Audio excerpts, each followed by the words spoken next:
appendix, but details of his demise remains mysterious to this day. Okay, so people, he had to have planned this, because who passes away on Halloween? Okay, somebody that obviously wants to be remembered every year on a holiday that's iconic. That's who.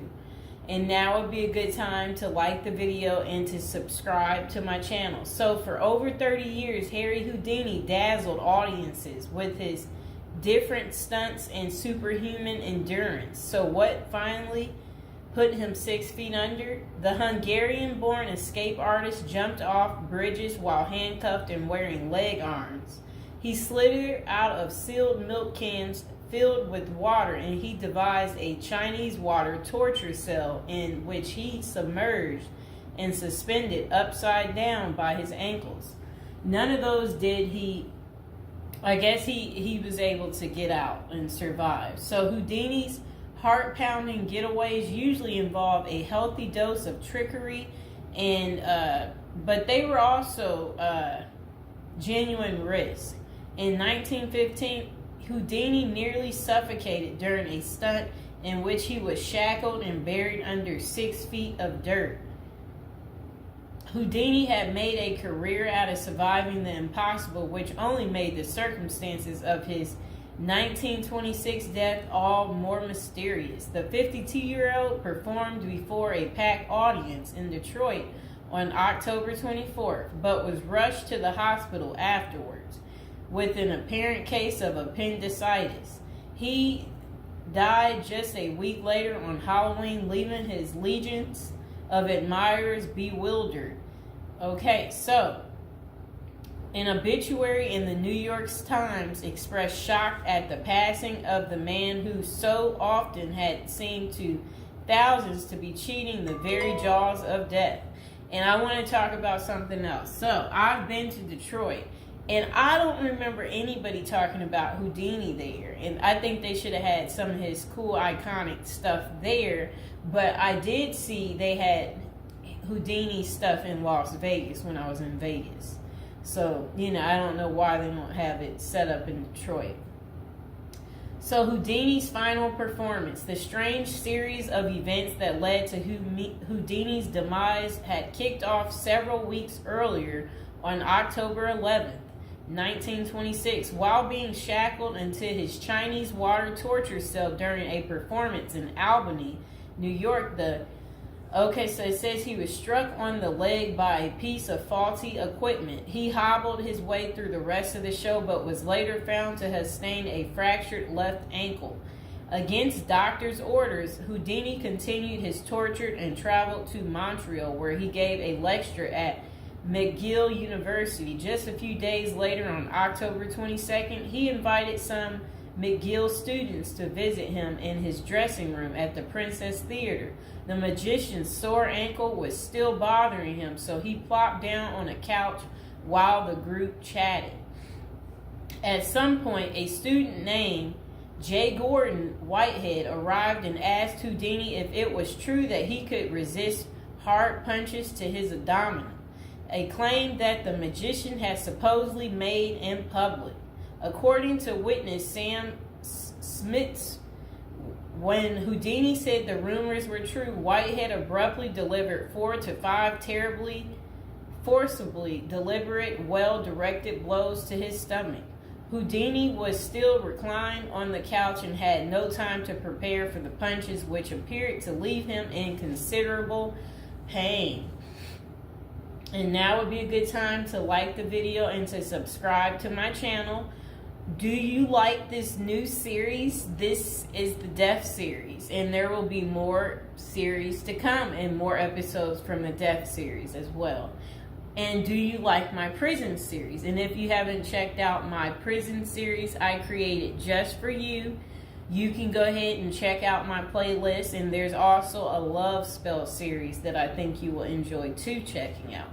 Okay, so Houdini brushed off the incident at the time, but that same evening he began to complain of discomfort and stomach cramps. His condition only worsened the next day when he boarded an overnight train to Detroit for a new run of performances.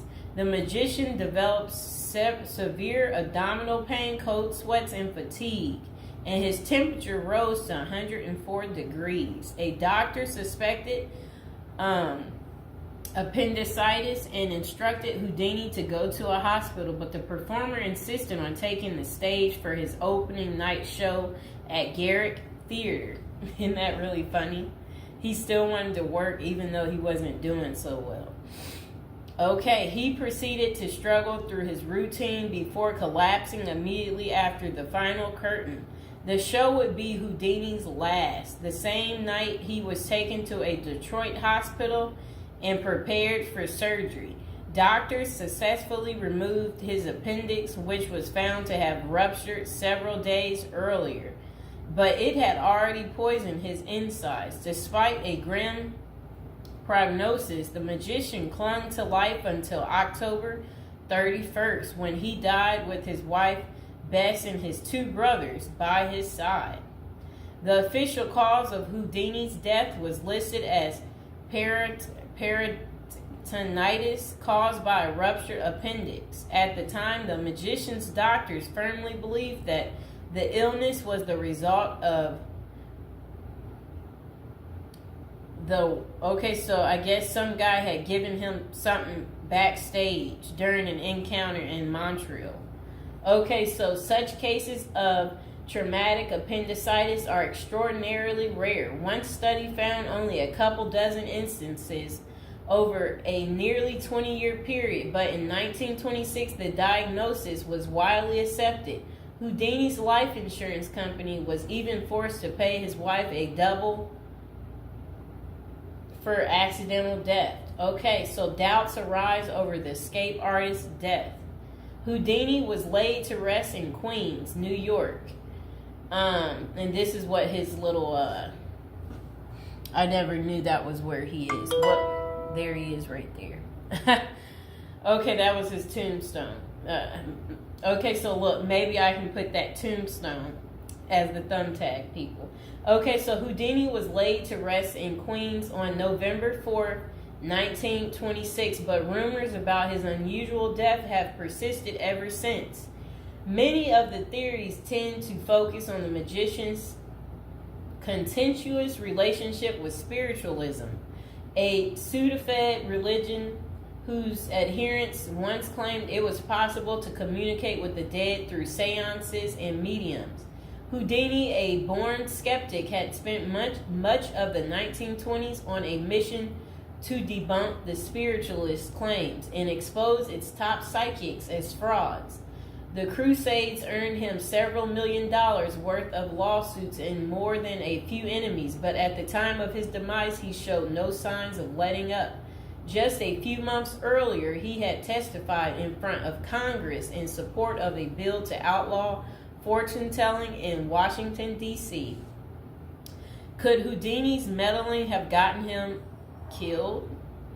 In the 2006 biography, The Secret Life of Houdini, authors William Kalash and Larry Sloman contend that the magician's death may have been a carefully planned assassination by members of the spiritualist community.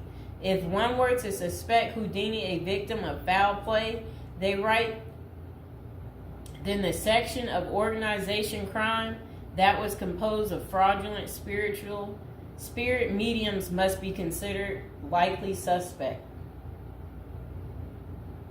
Okay, so Kalash and Sloman argue that the spiritualists had a history of poisoning their enemies, and they note that no autopsy was ever performed to confirm Houdini's death. I wonder why. So his death was actually caused by appendicitis. If someone were hell-bent on poisoning Houdini, it wouldn't have been very difficult, they concluded. Considerable debate has also focused on J. Gordon Whitehead, the McGill student who supposedly delivered the potentially fatal gut punches to Houdini's Montreal dressing room. In the 2005 book, the man who killed Houdini, author Don Bell, floated a theory that Whitehead may have been in league with the spiritualists, some of who had previously threatened to harm Houdini or have him beaten up. Bell concluded that there was not enough evidence to connect Whitehead to any kind of criminal plot, but others have argued that he was an enemy agent who stalked Houdini during the magician's time in Montreal. Okay, so was Houdini murdered? The true cause of Houdini's demise may never be known for sure, but the majority of scholars tend to dismiss the murder theories as mere speculation. For them, the more pressing question is whether Houdini's ruptured appendix had any connection to the stomach blows he received a few days earlier. Don't forget to like the video, and if you're new to the channel, go ahead and hit that subscribe button.